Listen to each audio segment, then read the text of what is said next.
Hi, I'm Cassandra, and 2009 was the biggest struggle I've ever had. In January, I started having little shakes or partial seizures, and my parents didn't really believe me at first. They thought, well, no, that's not true.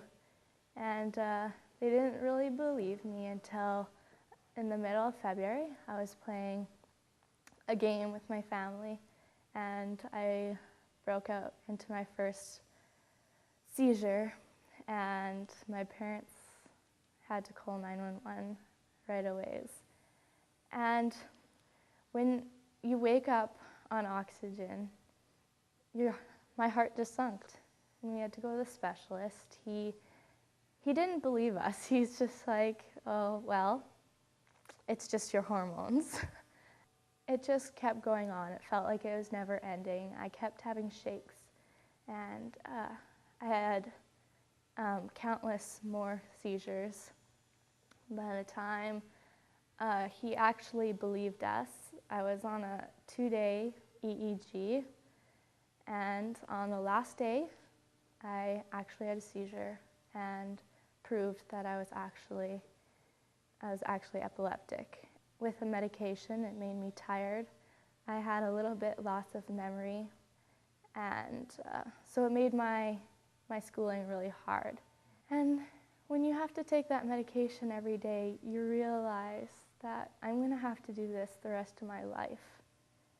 And I was stuck with the worry of, am I going to die today?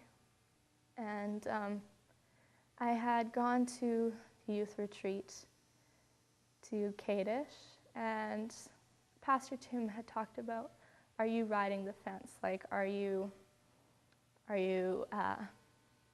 saying to people that you actually believe in Christ, or are you a totally different person at school?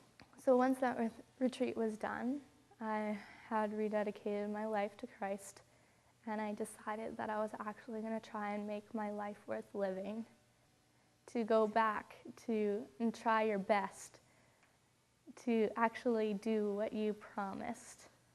And it almost seemed like God was leading me to somewhere.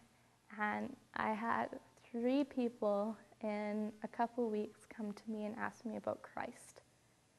And I knew God had a purpose for me, and that's why I'm alive today, and that I could share who He really is and how much He's done in my life.